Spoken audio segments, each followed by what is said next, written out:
बिस्मिल्लाहिर्रहमानिर्रहीम। अस्सलाम वालेकुम नाज़रीन, आप देख रहे हैं प्रोग्राम खबर क्या है और मैं हूं आपकी मेज़बान फरजाना सिद्दीक। नाज़रीन, आज प्रोग्राम के पहले हिस्से में हम आपको बताएंगे कि पाकिस्तान में पानी का बहरान एक संगीन मसला बनता जा रहा है और उसके साथ साथ पानी के मंसूबों के लिए मुख्तस फंड्स का ज़िया भी किया जा रहा है, जबकि इस मसले की बुनियादी वजूहात में तेज़ी से बढ़ती हुई आबादी, पानी का गैर जिम्मेदाराना इस्तेमाल और आबी वसाइल की नाकिस देखभाल शामिल है। मज़ीद तफ़सीलात बताने के लिए हमें ज्वाइन करेंगे नुमाइंदा ख़ुसूसी इस्लामाबाद रियाजुल हक, जबकि प्रोग्राम के दूसरे हिस्से में हम बात करेंगे कोयटा की, जहां पर बोलान मेडिकल कॉम्प्लेक्स में अरबों रुपए की माली बेकायदगियों का इंकशाफ हुआ है। इन बेकायदगियों का इंकशाफ 2017 से 22 की स्पेशल ऑडिट रिपोर्ट में किया गया है। मज़ीद इस खबर की तफसीलात बताने के लिए हमें ज्वाइन करेंगे ब्यूरो चीफ कोयटा खलील अहमद, जबकि प्रोग्राम के आखिरी हिस्से में हम रुख करेंगे मुल्तान का, जहां पर बहाउद्दीन ज़िक्रिया यूनिवर्सिटी को करोड़ों रुपए का नुकसान हुआ है और यूनिवर्सिटी मुलाजमीन से बिजली के असल वाजिबात वसूल ही नहीं किए गए हैं। मज़ीद इस खबर की तफसीलात बताने के लिए हमें ज्वाइन करेंगे नुमाइंदा मुल्तान सरमद अली। तो नाज़रीन, चलते हैं आज की पहली खबर की जानिब। पानी अल्लाह ताला की वो अनमोल नेमत है जिसके बगैर ज़िंदगी का तसव्वुर भी मुहाल है, जबकि मुल्क में पानी का बहरान अब शिद्दत इख्तियार करने लगा है और सूबों में पानी के बहरान से निमटने के लिए रवां माली साल में आबी वसाइल और उससे जुड़े तरक्याती मंसूबों के लिए अरबों रुपये मुख्तस किए गए थे। इसके बावजूद आज भी ये मंसूबे मुकम्मल नहीं हो सके हैं, जिसकी वजह से आने वाले वक्त में मज़ीद पानी की किल्लत में इजाफा भी हो सकता है। पानी के बहरान से बचने के लिए हमें क्या इक़दाम करने चाहिए, जानते हैं नुमाइंदा ख़ुसूसी इस्लामाबाद रियाजुल हक से। रियाज, सबसे पहले तो हमें ये बताइए ना कि पाकिस्तान में पानी की किल्लत का मसला अब कितना संगीन हो चुका है। जी बहुत शुक्रिया फरजाना। हमने शायद कुछ हफ्ते पहले जो है पब्लिक अकाउंट्स कमेटी में जो पानी के हवाले से जो तफसीलात रखी गई थी कि जो प्रोजेक्ट्स हैं, ख़ास तौर से जो डैम्स वगैरह हैं, उस पे जो सुस्त रफ्तारी थी उस पे हमने गुफ्तगू की और तकरीबन पानी के मसाइल पे भी हमने गुफ्तगू की। लेकिन अभी जो बजट आया है उसमें जो अदाद शुमार पेश किए गए हैं उससे अंदाज़ा होता है कि हर जगह हर वक्त सिर्फ पैसे का मसला नहीं है। यहाँ पे हमारे कैपेसिटी के इश्यूज़, ब्यूरोक्रेटिक जो रेड टेप हो जाती है और इसके अलावा और ऐसे चैलेंजेस हैं जो ज़मीन के तनाज़ात, अदालती तनाज़ात, जिसने हमारे लिए बहुत मसाइल जन्म दे दिए हैं। और जब मैं बजट के डॉक्यूमेंट्स को पढ़ रहा था तो उसमें देखता जाता और हैरान होता जाता कि जनाब हम अक्सर हमारे यहाँ सबसे बुनियादी मसला ये होता है जी प्रोजेक्ट्स के लिए पैसे नहीं है। लेकिन यहाँ पे हमने देखा कि तकरीबन जो रवां माली साल है जो अभी इस महीने के आखिर में ख़त्म हो जाएगा, उनमें 142 मनसूबों के लिए तकरीबन 79.4 अरब रुपए जो है वो 142 अरब रुपए के प्रोजेक्ट्स थे, जिसमें सिर्फ 79 अरब रुपए खर्च हो सके हैं। अच्छा। तो इससे अंदाज़ा लगा सकते हैं कि जो बाकी 63 अरब रुपए जो रह गए वो इस्तेमाल नहीं हो सके। ठीक है, ये मतलब आप फिगर्स आगे मैं चलता जाऊंगा और पढ़ता जाऊंगा और आप हैरान होंगे कि हम अगेन जिस तरह मैंने कहा कि पैसों के पे रोते रहते हैं कि जी पैसे एलोकेट हो गए लेकिन पैसे रिलीज़ नहीं हुए, जिसे फंड्स रिलीज़ करने कहा जाता है। लेकिन यहाँ पे मसला ये नहीं, यहाँ पे मसला ये कि पैसे थे लेकिन हम यहाँ पे तकरीबन 63 अरब रुपए के करीब इस्तेमाल जो है नहीं कर सके। और ओवरऑल जो पानी के जो सारे प्रोजेक्ट्स चल रहे हैं वो 2298 अरब के जो प्रोजेक्ट्स हैं वो लग रहे हैं, जिनमें सिर्फ 59 मंसूबों पर जो है वो काम तेज़ी से जारी है। और इसके अलावा चंद ऐसे हैं 2 से 3 के करीब जो अब तक इस माली साल में जो ख़त्म होने को है 10-12 दिन बाद उसमें जो है वो मुकम्मल हो सके हैं। बलूचिस्तान में सिर्फ 10 मंसूबे मुकम्मल हो सके। आपने निशानदही की है, ये जो जिसका जिक्र किया है कि 142 अरब जो थे वो मुख्तस किए गए थे आबी वसाइल के लिए, लेकिन 63 अरब जो है वो खर्च ही नहीं किए गए हैं, तो वो 63 अरब रुपया कहाँ गया? देखिए वो कहाँ गया, वो लैप्स हो जाएगा। और वो लैप्स ये होता है, मिसाल के तौर पर गवर्नमेंट का जो अकाउंट होता है मुख्तलिफ मिनिस्ट्रीज़ के लिए, बेसिकली तो एक अकाउंट 1 कहा जाता है और उसके अलावा फिर बाकी मिनिस्ट्रीज़ को वहाँ से पैसे डिसबर्स होते हैं यानी जारी किए जाते हैं। लेकिन जब आपको एक मुकर्ररा अमाउंट दी गई और आपको जो है वो 63 अरब रुपए, आपके पास 64 अरब रुपए रह गए, वो इस्तेमाल नहीं हो सके, तो वो वापस जो है वो जो अकाउंट 1 है उसमें चले जाते हैं। अब बड़े अफसोस और हैरानी की बात है कि 63 अरब रुपए एक अच्छी खासी रकम है, लेकिन वो इस्तेमाल नहीं हो सके, वापस कौमी ख़जाने में चले गए। अब उसके बाद क्या होगा? उसके बाद दोबारा जो है ये प्रोजेक्ट जो है वो PSDP में भी और जो करंट अकाउंट होता है उसमें भी दोबारा एक फिगर जो है वो पेश किए जाते हैं। दोबारा आप जाते हैं प्लानिंग कमीशन में, प्लानिंग के मिनिस्टर जो है वो प्लानिंग कमीशन जो चेयरमैन होते हैं उनके साथ ले दे होती है। वो कहते हैं कि आपने प्रोजेक्ट नहीं किया, हम आपको पैसे नहीं दे सकते। ये कहते हैं जनाब ये मसला था, ज़मीन का मसला था, केस का मसला था। तो पूरी दोबारा पूरी एक कार्रवाई होती है। तो एक मतलब मुकर्ररा मुद्दत में, टारगेट में आपने कंप्लीट करना था, नहीं कर सके, पैसे आपके पास रह गए, अब पैसे वापस चले जाएंगे। ऐसा तो नहीं कि पैसे वहाँ पड़े रहेंगे।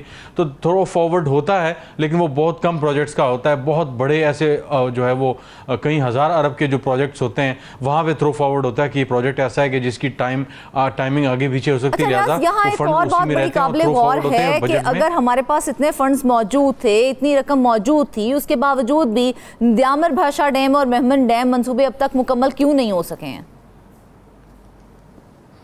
देखें, द्यामर जो बादशाह डैम है जो एक फ्लैगशिप प्रोग्राम समझा जा रहा है पाकिस्तान में पानी के जो है वो ज़ख़ीरे के तौर पर, और ज़ाहिर है उससे बिजली पैदा करने के हवाले से।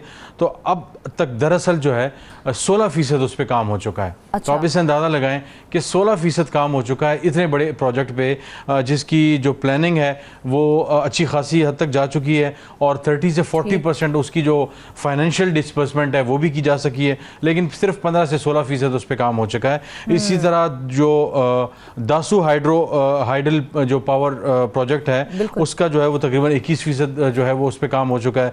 और सूबों की सतह पे अगर बात की जाए तो अभी बल्कि द्यामर भाषा डैम की ही बात कर लेते हैं। हमारे सामने तो फिगर है 6.4 मिलियन एकड़ फिट का पानी हमने स्टोर करना था इसमें, और अभी तक जो है उस पर मैंने परसेंटेज आपको बता दूं कि उस पर कुछ नहीं हो सका। मेहमन डैम एक बहुत बड़ा KP में बहुत बड़ा एक प्रोजेक्ट है खैबर पख्तूनख्वा में, उसमें 800 मेगावाट बिजली का ये प्रोजेक्ट था और ये कई सालों से चलता आ रहा है, लेकिन उसकी भी अभी तक कोई बहुत बड़ी जो है वो पेशरफ्त हमें नज़र नहीं आ रही। जो एक और नाईगंज जो डैम है बाहर है कि मुल्क के चारों सूबों को अगर हम देख लें तो चारों सूबों में पानी से जुड़े जितने भी मंसूबे हैं वो सबके सब सुस्त रवि का शिकार हैं। तो क्या वजह इसकी, क्यों है इतनी सुस्त रवि?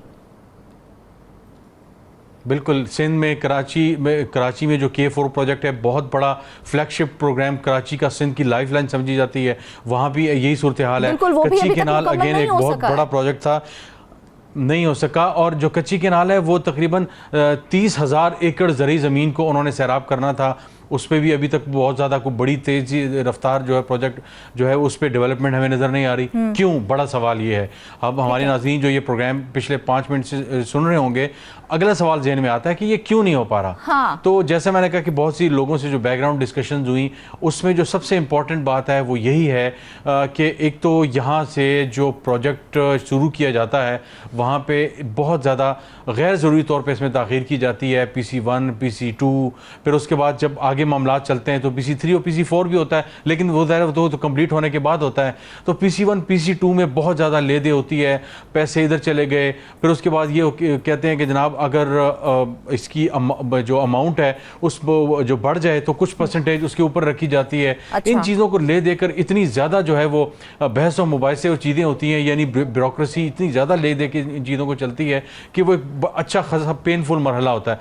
फिर उसके बाद एक बहुत बड़ा जो मरहला मेरी कुछ लोगों से जो सीनियर जो है वो बात हुई है वाटर रिसोर्स मिनिस्ट्री में, उनका ये कहना था कि चाहे वो द्यामर भाषा डैम है, चाहे वो इसके अलावा दासू का प्रोजेक्ट है, हम क्या करते हैं पिछले 15 से 20 साल में ये हो रहा है कि हम वहाँ जाते हैं, कंस्ट्रक्शन का काम कुछ ऐसा शुरू करते हैं तो पता चलता है लोग आ जाते हैं और लोग ये कहते हैं कि जनाब ये तो हमारी ज़मीन है, ये तो हमारी आबाई ज़मीन है। उसके ऊपर जनाब वो अदालतों से स्टे ले लेते हैं, वहाँ पर वो आर्जी घर बना लेते हैं, टेंट बना लेते हैं और वो कहते हैं ओवर आर डेड बॉडी, आप हमारी लाशों के ऊपर से इसको बनाएंगे तो कई मरतबा उनका ये कहना था कि हम कई अरब रुपए लोगों को अदायगी कर चुके हैं, लोगों से स्टाम्प पेपर लिखवा चुके हैं, बात को ख़त्म किया जा चुका है, लेकिन उसके बावजूद पता चलता है कि ख़ानदानों के ख़ानदान यहाँ लड़ाई कर रहे हैं। पता चला आपने अब्दुल सत्तार से बात की, मुआहदा किया, अंगूठे लगाए, उनको पैसे दे दिए, तो पता चला जनाब अब्दुल सत्तार के 2 भाई और भी हैं, उन्होंने दावा कर दिया। अब वो आके बैठ के उन्होंने कहा जनाब ये तो ऐसा नहीं हो सकता।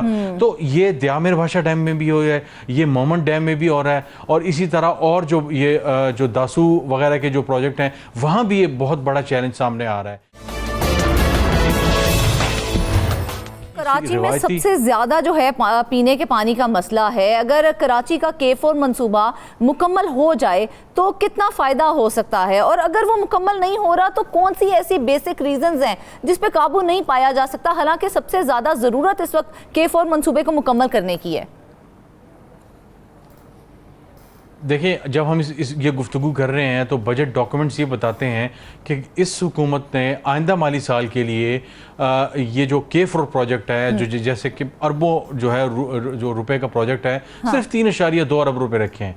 और इससे अंदाज़ा होता है कि उन्होंने ये रखे इसलिए हैं कि उनको एक तो सिंध की सतह पे बहुत ज़्यादा इश्यूज़ हैं, वो मतलब वहाँ पे अब वडेरा सिस्टम कह लें या जो भी कह लें, पॉलिटिकल वहाँ पे इंटरफेरेंस भी है। जहाँ जहाँ से कनाल गुजरती है वहाँ से रुख तब्दील करने की बातें होती हैं। फिर वहाँ की मकामी आबादी है, उनके कंसर्न्स हैं कि जनाब यहाँ से हमारी ज़री ज़मीन गुजर रही है, ये तो बड़ी ज़रखेज़ ज़मीन है, आप इसका रुख बदल लें।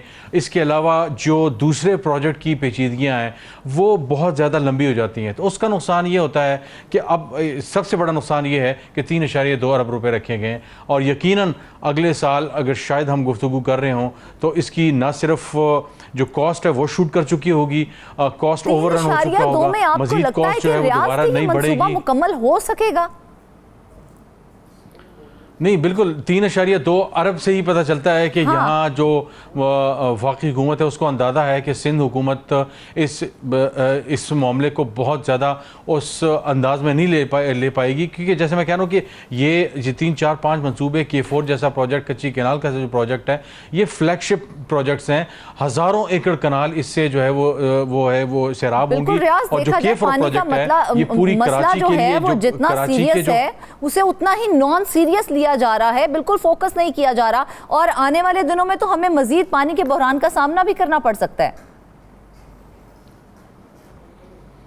बिल्कुल ऐसे ही है। और जब पाकिस्तान बना था, हम इससे पहले जिस तरह हम प्रोग्राम में कह चुके थे कि हमारे पास जो पानी का ज़ख़ीरा था वो तकरीबन कोई 4 से 5 हज़ार क्यूबिक मीटर फीट तक जो है हमारे पास पानी था।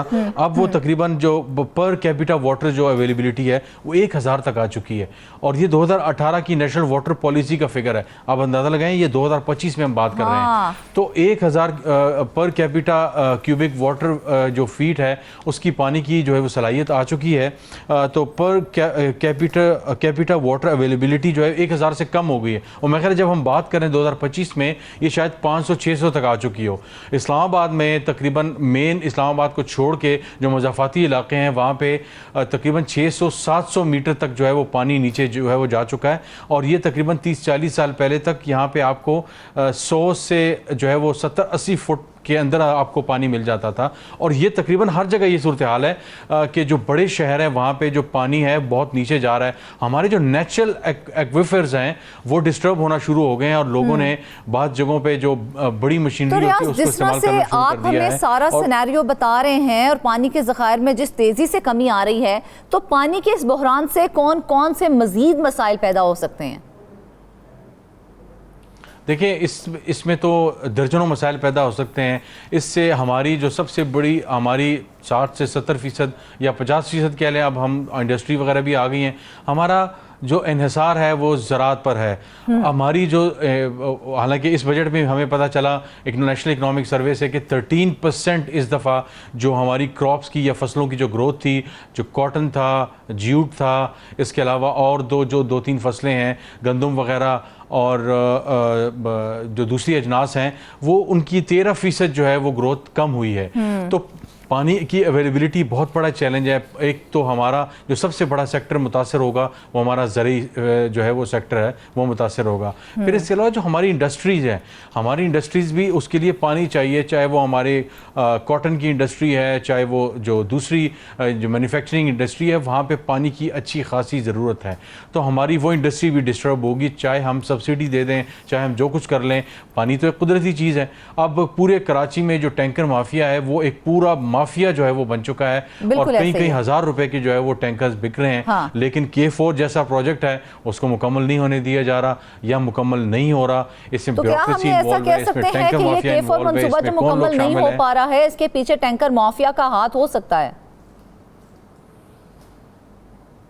नहीं, बिल्कुल इसमें देखें कुछ भी हो सकता है, मतलब हम पूरे वसूख से नहीं कह सकते, लेकिन बहुत से लोग जो इस पानी के वसाइल और उनके प्रोजेक्ट से जुड़े हुए हैं उनका ये कहना है कि इस तरह के मामलात में अक्सर ऐसे लोग शामिल होते हैं जिनके मफादात जुड़े होते हैं। मिसाल तौर पाकिस्तान के अंदर जो फ्रेट और जो रेलवे की जो पूरी इंडस्ट्री है उसको डिस्टर्ब करने में जो दूसरी ट्रांसपोर्ट इंडस्ट्री है वो शामिल है। वो समझती है कि सड़कों पर जब ट्रांसपोर्ट होगा, फ्रेट सिस्टम होगा तो उसका ज़्यादा फ़ायदा होगा। लिहाजा हम देख रहे हैं कि रेलवे की इंडस्ट्री को मुसलसल जो है वो नज़रअंदाज किया जा रहा है और बहुत सी जगहों पे ख़ासतौर से खैबर पख्तूनख्वा में और सिंध के दूसरे इलाकों में, बलूचिस्तान के इलाकों में और पंजाब के काफ़ी इलाकों में जो रेलवे स्टेशन होते थे कई ऐसे हैं जो बंद हो गए हैं। जो 30-40 साल पहले जो है वो बहुत ही एक्टिव जो है वो रेलवे स्टेशन थे। तो ज़ाहिर है माफिया तो हर जगह होता है, उसको इन्फ्लुएंस करता है, पॉलिसी को मुतासिर करता है, वो हर इंडस्ट्री में शामिल है। लेकिन पानी जैसे मामले पे कम अज़ कम ये सियासत नहीं होनी चाहिए। इस तरह मफादात का टकराव जो है वो नहीं होना चाहिए। चारों सूबों का जिक्र कर चुके हैं कि चारों सूबों का ही बुरा ही हाल है, किसी के भी मंसूबे जो है मुकम्मल ही नहीं हो पा रहे हैं। आप हमें एक एक करके बता दें कि किस सूबे के अंदर कितने मंसूबों जो थे वो मुकम्मल हो चुके हैं, कितने मंसूबों का आगाज़ किया गया था और कितने अभी भी पेंडिंग है। देखिए, अगर सूबों की बात की जाए तो बलूचिस्तान में सिर्फ 10 मंसूबे ऐसे हैं वो जो है वो मुकम्मल हो सके तकरीबन। अच्छा। वहाँ पे तो एक PSDP का जो नया प्रोजेक्ट है वो ये भी है कि वहाँ पे 300 छोटे डैम्स बनाए जाएंगे। ठीक है। अब अंदाज़ा लगाएं कि ओवर एम्बिशियस हमारी जो है वो प्लानिंग है, लेकिन यहाँ पे हुआ कि पूरे साल में हमने 10 पानी के प्रोजेक्ट जो है वो मुकम्मल किए। ये बलूचिस्तान की बात कर रहा हूँ। अगर हम आगे चलें, सिंध में जो है वो 6 मंसूबे मुकम्मल किए गए, खैबर पख्तूनख्वा में 4 और पंजाब जो सबसे बड़ा सूबा है, हाँ। वहाँ पे पानी के सिर्फ जो है वो 2 मंसूबे मुकम्मल किए गए हैं और वफाकी वजारत जो आबी वसाइल है वो सिर्फ 1 मंसूबा मुकम्मल कर सकी है। तो फेडरल सतह पे और सूबों की सतह पे ये सूरत हाल है कि पानी के जो पाकिस्तान की ज़िंदगी और मौत का मसला है हर शहरी, हर शख्स के लिए, जिस तरह तालीम और दूसरी चीज़ें हैं, ये पानी वहाँ पे ये हालात है कि इंसान की बेसिक नेसेसिटी है। अगर वो नेसेसिटी नहीं मिलेगी तो आने वाले वक्तों में बहुत से मसाइल भी पैदा हो सकते हैं। हमें चाहिए कि पानी के इस बहरान को जल्द अज जल्द जो है वो हल किया जाए ताकि आने वाले वक्तों में बहुत से मसाइल से हम बच सकें। अब हम आपको बताएंगे कि कोयटा बोलान मेडिकल कॉम्प्लेक्स फ्लेक्स, जहां पर अरबों रुपए की बेकायदगियों का इंकशाफ हुआ है, उन बेकायदगियों का इंकशाफ 2017 से 22 की स्पेशल ऑडिट रिपोर्ट में किया गया है। दस्तावेजात के मुताबिक वज़ाइफ की मद में करोड़ों रुपए की गैर शफाफ अदायगियाँ और अस्पताल फीस की मद में करोड़ों रुपए कौमी खजाने में जमा ही नहीं करवाए गए हैं। मजीद इस खबर की तफसीलात बताने के लिए हमें ज्वाइन किया है ब्यूरो चीफ कोयटा खलील अहमद ने। खलील अहमद, सबसे पहले तो हमें ये बताइए ना कि बोलान मेडिकल कॉम्प्लेक्स में कितने अरब की बेकायदगियां सामने आई हैं? जी हाँ, बिल्कुल। बलूचिस्तान का जो सबसे बड़ा सरकारी हॉस्पिटल है जो कि कोयटा में वाक़ है, बोलान मेडिकल कम्प्लेक्स, इसमें करप्शन की जो कहानियाँ थी वो हर ज़ुबान पे आम थी और हर शख्स जो है इस पे बातें करता था, जिस पे मौजूदा हुकूमत ने अवामी शिकायत पे इसका स्पेशल ऑडिट कराया 5 साल का, 2018 से लेकर 2022 तक के। और इस दौरान जब स्पेशल टीम जो कि इस्लामाबाद से आई थी उसने इसका ऑडिट किया तो उसमें इन 5 सालों सालों के दरमियान तकरीबन 4 अरब 16 करोड़ रुपए की खुर्द-बुर्द की गई है, और जो कि एक हॉस्पिटल में 5 सालों के दौरान बहुत बड़ी करप्शन है। और इसमें जो सबसे बड़ी बात थी, वो जो पोस्ट ग्रेजुएट डॉक्टर्स हैं उनको जो वज़ाइफ दिए जाते थे उसमें तकरीबन 1 अरब 16 करोड़ का जो है वो हेर फेर किया गया है, और उसका कोई रिकॉर्ड मेंटेन नहीं किया गया है कि ये किन डॉक्टर्स को दी गई है, कितने दिए गए, कुछ भी नहीं पता। उसके बाद जब आप देखें कि ड्रग जो टेस्टिंग लेबॉर्ट्री है उससे टेस्ट किए बगैर ये इतने जोरावर लोग हैं कि इन्होंने 1 अरब 93 करोड़ की अद्वियात खरीद ली, और आप अगर आज भी जाएं तो बीएमसी में एक पैनाडोल की गोली भी नहीं मिलती। इसी तरह फिर लोकल परचेज किया गया है जो कि इमरजेंसी में किया जाता है, उसका भी 28 करोड़ की अद्वियात मेडिकल स्टोर से खरीदी गई है जिसका कोई रिकॉर्ड मेंटेन नहीं किया गया है। इसी तरह जब जो कुत्ते काटने की वैक्सीन है वो उसको बहुत ताखीर से खरीदा गया। हमने देखा कि इस वजह से तकरीबन 6 के 7 बच्चे जो है वो गुज़िश्ता साल और रवां साल जो है वो जांबाक हो गए, उन्हें बावले कुत्तों ने काट लिया था। लेकिन जब ये ताखीर से खरीदी गई तो इसकी कीमत बहुत बढ़ चुकी थी, और तकरीबन ये 12.5 करोड़ रुपए जो है इससे नुकसान हुआ है। कहा जाता है कार्रवाई की जाएगी, लेकिन वो जल्द कभी नहीं आता है। जी हाँ, बिल्कुल ऐसा ही है। ये ना सिर्फ बलूचिस्तान बल्कि मुल्क के दीगर हिस्सों में भी हमने देखा कि करप्शन के जो केसेस होते हैं उन पे कहा जाता है कि जल्द जिम्मेदारान के खिलाफ कार्रवाई होगी। शुरू में कुछ लोगों को मुअत्तल कर दिया जाता है, फिर बाद में जो है ये कहानियाँ और ये फाइलें जो हैं वो अलमारियों की नज़र हो जाती हैं और वहीं राख का ढेर बन जाती हैं, क्योंकि जो माफियाज हैं वो इतने ताकतवर हैं पाकिस्तान में हर शोबे में, वो अपने खिलाफ कोई भी कार्रवाई नहीं करने देते। और जब से नैब के पर काट दिए गए अब तो लोग बहुत दीदा दलेरी से करप्शन करते हैं और उनको किसी का डर नहीं है, क्योंकि जो एंटी करप्शन है उनके इख्तियारात इतने महदूद हैं कि अगर उन्होंने किसी बड़े अफसर के खिलाफ कार्रवाई करनी हो तो वो सेक्रेटरी एसएनडीजी से उन्हें इजाज़त लेनी पड़ती है गिरफ्तारी के लिए। तो अब एक ब्यूरोक्रेट किस तरह अपने दूसरे साथियों की गिरफ्तारी के लिए उनको इख्तियारात देगा। तो इस वजह से जो एंटी करप्शन है वो भी मजबूर है, और हालांकि उनके पास जो है तकरीबन 10,000 से ज़ायद केसेस पेंडिंग में है, लेकिन वो बेख्तियार हैं और कोई कार्रवाई नहीं होती। छोटे मोटे जो लोग हैं उन पे हाथ डाले जाते हैं, लेकिन जो महकमा सेहत के पास क्या इतने भी इख्तियारात नहीं हैं? अरबों रुपए की बेकायदगियां हुई हैं, तो महकमा सेहत की जानिब से अब तक क्या इक़दाम किए गए हैं फिर? जी हाँ, बिल्कुल। जब से मौजूदा हुकूमत, मैंने कहा कि मीर सरफराज बुगटी की आई है, तो उन्होंने भी जो सेहत है उस पर बहुत खुसूसी तवज्जो दी है, और उसमें अब हम देख रहे हैं कि जो गैर हाजिर डॉक्टर हैं उनको बरतरफ किया जा रहा है, उनके नोटिफिकेशन जारी किए जा रहे हैं। जो बड़े कंसल्टेंट हैं उनको पाबंद किया गया है कि आप जो ड्यूटी आवर्स है उसमें आप क्लिनिक नहीं करेंगे और आप हॉस्पिटल्स में ड्यूटी देंगे। माजी में तो एक महीना कोई जो कंसल्टेंट था वो अपने वार्ड्स में ही नहीं आता था और सिर्फ 11 बजे आते थे, 12 बजे हाजिरी लगा के चले जाते थे।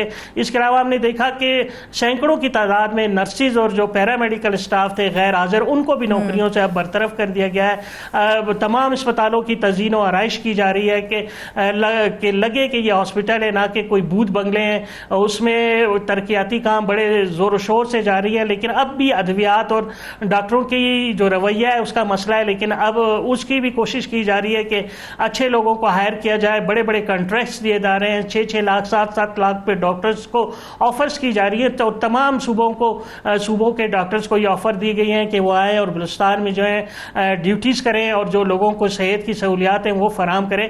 तो लेकिन अब भी हम देख रहे हैं कि जो पैराफ्रीज हैं बलूचिस्तान की, कोयटा में तो फिर भी कुछ ना कुछ डॉक्टर नज़र आते हैं, लेकिन पैराफ्रीज में वो डॉक्टर्स नहीं जाते और जब उसको चेक किया जाता है तो 3 महीने फिर उनको बरतरफी के नोटिस जारी कर दिए जाते हैं। अच्छा खलील, हमारे पास ना एक और भी इत्तला है और उस इत्तला के मुताबिक 38 करोड़ 22 लाख रुपए का कार्ड ऑडिट टीम को मुहैया ही नहीं किया गया।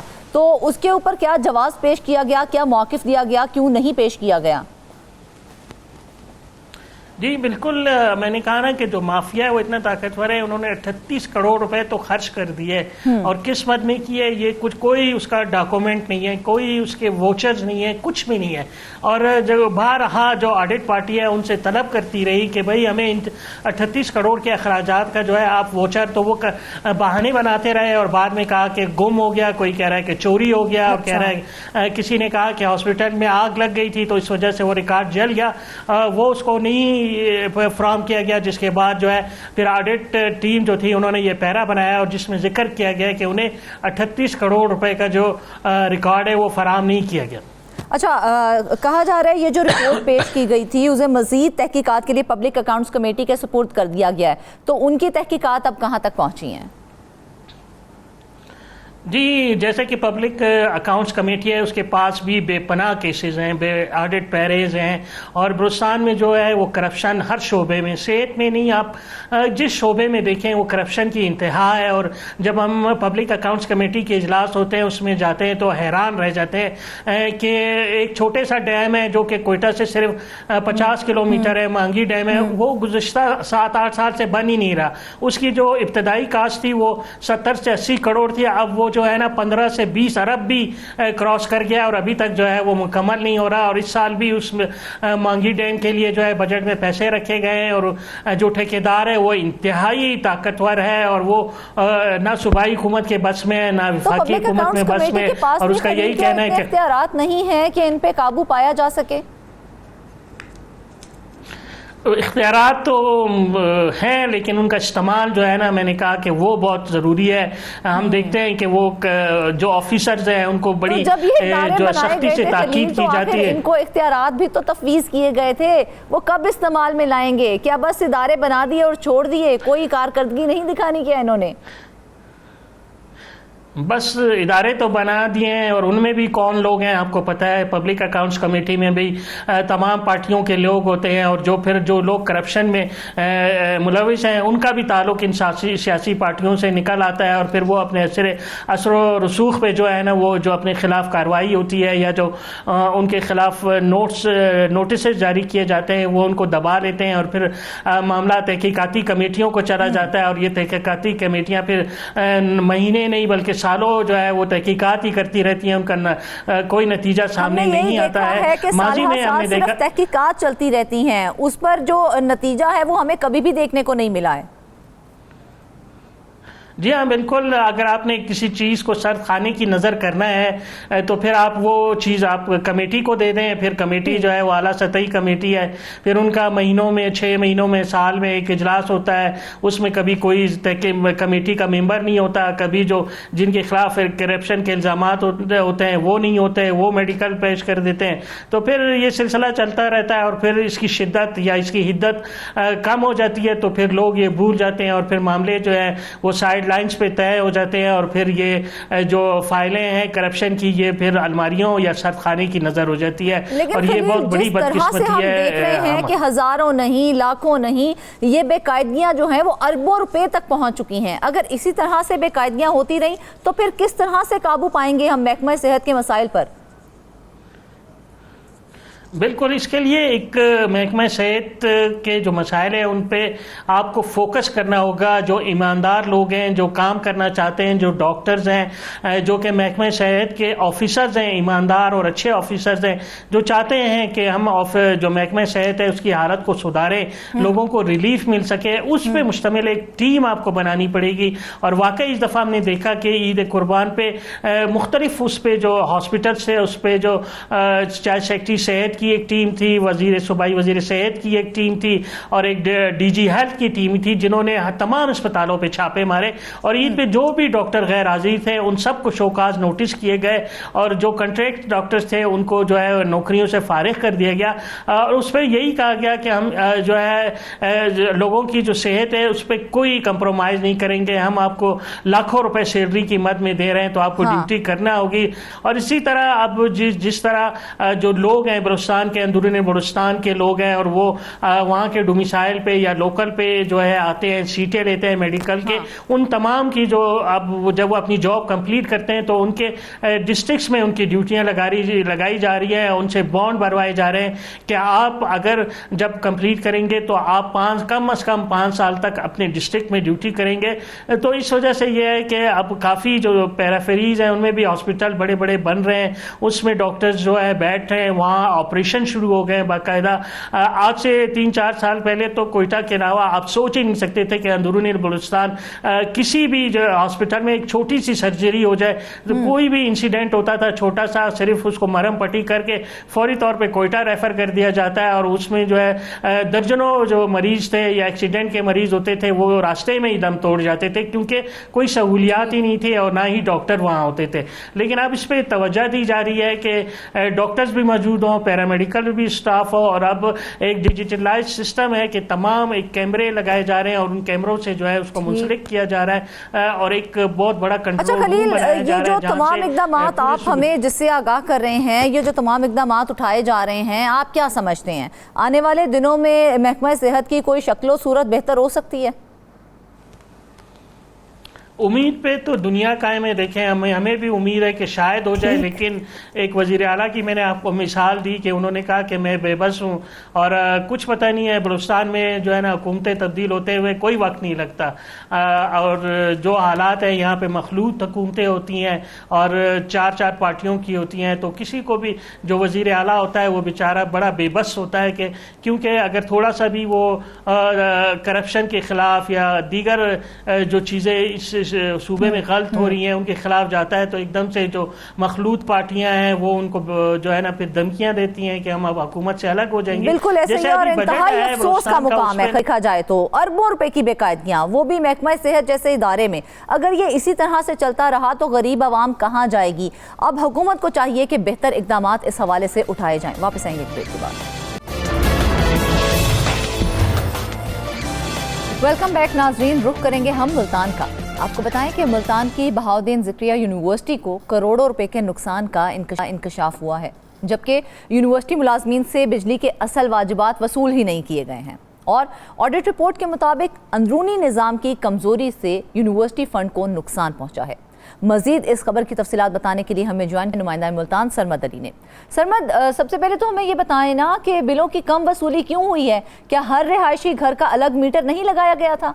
मैं आपको बताता चलूं कि बहाउद्दीन ज़िक्रिया यूनिवर्सिटी के अंदर वाजबात कम वसूल करने पर बिजली के बिलों के ये 88 करोड़ 64,80,320 रुपए की रकम की निशानदही की गई है। ऑडिट के अंदर के ये रकम जो यूनिवर्सिटी के अंदर मुकीम मुलाजमीन हैं उनसे कम ली गई है। ये साथ में ये भी जो है वो इंकशाफ किया गया है कि इन तमाम मुलाजमीन से मैपको की जानिब से जो टैरिफ रखा गया था उसके मुताबिक वसूली नहीं की गई। अगर मैपको की जानिब से मुकर्रर करदा टैरिफ के मुताबिक इनसे वसूली की जाती तो ये यूनिवर्सिटी के ख़जाने को इस रकम का जो है वो नुकसान ना होता। दूसरा सवाल आपने ये किया था कि क्या यूनिवर्सिटी के अंदर हर रिहायशी घर का मीटर नहीं है, तो पहले इसी तरह ही था कि एक लाइन के अंदर घर हैं तो उस लाइन का एक ही मीटर लगा दिया है और उस लाइन का जो बिल है वो यूनिवर्सिटी के जो अमला था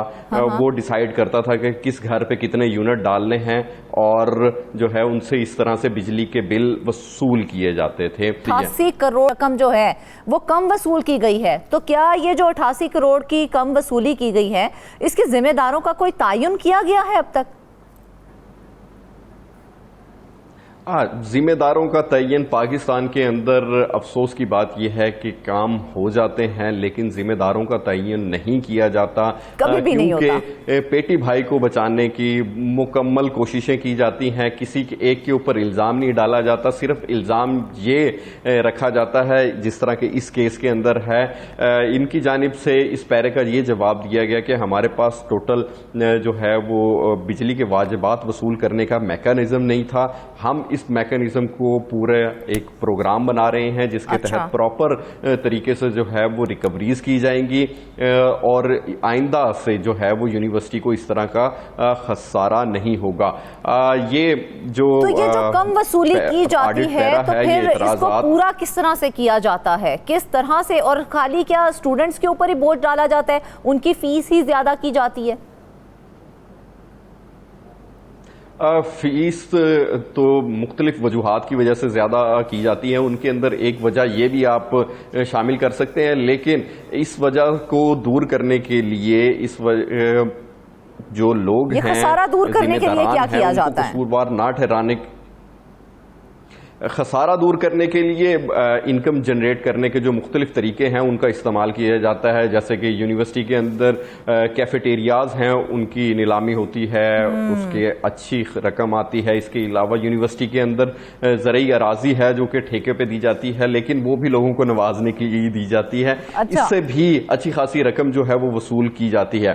जब 2022 और 2024 के दरमियान जब ये मामला जो है वो ऑडिटर की जानिब से उठाया गया, उसके बाद से यूनिवर्सिटी के अंदर जो है वो प्रॉपर मीटर जो हैं वो लगना शुरू हो चुके हुए हैं। ज्यादातर घरों के अब जाती मीटर लग चुके हैं। और जब मुलाजमीन को, यूनिवर्सिटी के मुलाजमीन को बिल भरने पड़े हैं तो एक साल के दौरान 90 से जायद घर जो हैं वो सोलर पे शिफ्ट हो चुके हैं, क्योंकि उन्हें अच्छा। अब मीटर लगवा के प्रॉपर बिल पे करना पड़ रहा था। इस वजह से 90 से जायद घर इस वक्त सोलर पे मुंतकिल हो चुके हैं। यानी कि ये खबर सामने आने के बाद प्रॉपर मैकेनिज्म बना लिया गया है कि किस तरह से बिजली के बिल वसूल किए जाएंगे। जब ये मामला सामने आया तो यूनिवर्सिटी के engineering department, electrical engineering department के एक डीन को ये जिम्मेदारी दी गई कि एक तरीकाकार बनाएं कि जो यूनिवर्सिटी के अंदर बिजली इस्तेमाल की जा रही है उसकी प्रॉपर रीडिंग हो, उसकी तरसीलात का जो है वो प्रॉपर इंतजाम किया जाए और वसूली का भी एक तरीका बनाया जाए, जिसके बाद से अब जो है यूनिवर्सिटी के अंदर रिहाइश पजीर जो मुलाजमीन हैं उनकी भी हर महीने रीडिंग होती है। पहले देखने में जो आया, हमारे सोर्सेज ने जो बताया कि ऐसा होता था कि रीडिंग ही प्रॉपर नहीं की जाती थी, क्योंकि रीडिंग करने का ही कोई सिस्टम नहीं था। जो बिल आता था वो यूनिवर्सिटी जो है वो खुद से अदा कर देती थी। ये जो रकम यूनिवर्सिटी की जानिब से बिल की मद में दे दी जाती है, अगर ये बिलों की मद में ना जाए तो इसे कहां पर यूटिलाइज किया जाता है, कहां पर इस्तेमाल किया जाता है? यहाँ पर तो वो बेधड़क जो है वो बिलों की मद में दिए जा रहे थे ना पैसे। यूनिवर्सिटी की जो रकम बच जाती है फिर उनको फलाई कामों के लिए भी रख दिया जाता है। बहुत सारे यूनिवर्सिटी फलाई काम करती है, जिस तरह के मुख्तलिफ बच्चों को जो है वो स्कॉलरशिप दे दिया जाता है। यूनिवर्सिटी के जो अकाउंट्स हैं, अकाउंट्स डिपार्टमेंट एक खास रकम जो है वो मुख्तस करता है कि इसका हमने जो यूटिलाइज करना है वो बच्चों की बेहतरी के लिए करना है, सोशल सर्विसेज के लिए करना है। तो यूनिवर्सिटी का पूरा एक बजट बनता है, उसके मुताबिक ये सारी चीज़ें चलती हैं। और यूनिवर्सिटी का बजट भी अरबों रुपए पर मुहित होता है। अगर हिसाब लगा लिया जाए, अगर 88 करोड़ का सिर्फ बिजली का बिल भरा जा रहा है तो आप अंदाजा कर लें कि साल का इसका बजट कितना होगा, क्योंकि यूनिवर्सिटी के पूरी एक स्टेट होती है, उसके बहुत सारे जो है इंतजाम होते हैं। इसी वजह से यूनिवर्सिटी को थोड़ा सा होश आ गया है जब से ऑडिटर जनरल ऑफ पाकिस्तान ने बिजली के बिलों की कम वसूली की निशानदेही की है। उसके बाद जो होश आया है तो यूनिवर्सिटी इंतजामिया की जानिब से कोई स्ट्रिक्ट एक्शन लिया गया इसके खिलाफ? देखिए, स्ट्रिक्ट एक्शन जो है ये सवाल मैंने 2-3 अफसरान से किया। उनका ये कहना था कि स्ट्रिक्ट एक्शन नहीं लिया गया, बस हमें जो है ऑडिटर जनरल की जानिब से इस बात की निशानदेही की गई है कि हम कम पैसे वसूल कर रहे हैं। और अब हमें इस बात का अंदाजा हुआ है कि वाकया में ही हम जो है वो पैसे कम वसूल कर रहे थे, जिसकी वजह से जो है वो हमें नुकसान उठाना पड़ रहा था। अब हमने जो अपना निज़ाम है वो काफ़ी बेहतर कर लिया है, हम अच्छी रिकवरी कर रहे हैं। हमारी रिकवरी से लोग जो हैं वो तंग आकर, जब मीटर लगे हैं लोग तंग आए हैं, तो उन्होंने भाई 90 से ज़्यादा घर सोलर पर मुंतकिल कर लिए हैं। लेकिन वो जो नुकसान हो चुका उसकी भरपाई कौन करेगा? वो जो बिलों की मद में ऑलरेडी यूनिवर्सिटी खुद से पे कर चुकी है, उसकी भरपाई कैसे होगी? उसकी भरपाई जो है वो बच्चों से इकट्ठी की गई फीसिस के जरिए कर दी गई होगी, क्योंकि खजाने में पैसे जो हैं वो या तो हुकूमत के हमारे और आपके टैक्सेस के जाते हैं, यानी कि आ जाके सारा नुकसान अवाम के ऊपर और मासूम बच्चों के ऊपर, उनके माँ बाप के ऊपर, जिन्होंने तमाम बच्चों की अपनी बच्चों की पढ़ाई की फीस अदा करनी है। बिल्कुल ऐसा ही है। आ जाकर नुकसान जो है वो सिर्फ आम आवाम ने ही पे करना है। और इस मामले में मैंने पूछा कि भाई जिम्मेदार कौन है जो कम रिकवरियां करने का, और उनका कि जी जिम्मेदार तो कोई नहीं है, ये पीछे से ही कई पिछले सालों से ये सिस्टम चला हुआ आ रहा था कि भाई इतने ज़्यादा बिजली महंगी नहीं होती थी तो यूनिवर्सिटी को फील ही नहीं होता था कि भाई ये कोई रकम है जो हम भर रहे हैं। अब जाके जब इस बात की निशानदेही हुई है तो अब हमने जो है प्रॉपर तरीकाकार बना लिया है। हर अच्छा सरमद, वैसे बड़ी हैरानी की बात है कि पहली बार है कि किसी को जिम्मेदार नहीं ठहराया गया है, वरना जब रिपोर्ट आती है ऐसे मामलात सामने आते हैं तो जिम्मेदारों का अक्सर तयन भी कर दिया जाता है। यहाँ तो किसी को जिम्मेदार ही नहीं ठहराया जा रहा, यानी कि आवे का आवा बिगड़ा हुआ दिखाई दे रहा है यहाँ पर।